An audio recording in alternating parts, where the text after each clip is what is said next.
সবাই বলে নাকি পূর্ণিমার মতো লাগে, একই রকম না আমরা দেখতে।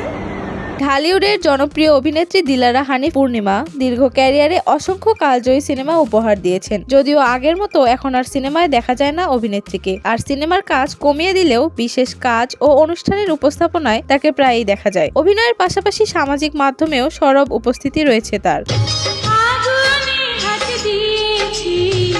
শুধু অভিনয় আর উপস্থাপনাতেই সীমাবদ্ধ নয় অভিনেত্রী, বাস্তব জীবনেও তার রূপের জাদু আর সাবলীল অভিনয় দিয়ে জয় করেছেন কোটি ভক্তের মন। বর্তমানে সৌদি আরবে অবস্থান করছেন পূর্ণিমা। সেখান থেকে মাঝে মধ্যেই নানা মুহূর্তের ছবি ও ভিডিও শেয়ার করে ভক্ত অনুরাগীদের সঙ্গে যুক্ত থাকছেন তিনি।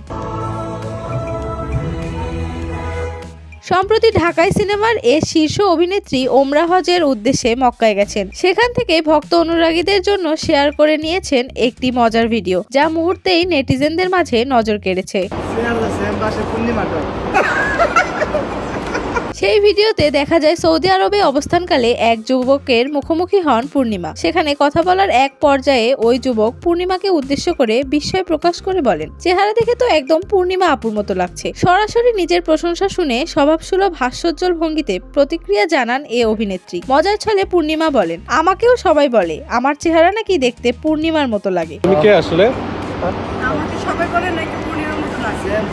সামাজিক মাধ্যমে ভক্তের সঙ্গে পূর্ণিমার কথোপকথনের ভিডিওটি আসার পর থেকেই নেটিজেনরা বেশ উপভোগ করছেন। নেটিজেনদের কেউ কেউ বলছেন, চিরযৌবনা এ নায়িকার চেহারার উজ্জ্বলতা যেন সময়ের সঙ্গে আরও বাড়ছে।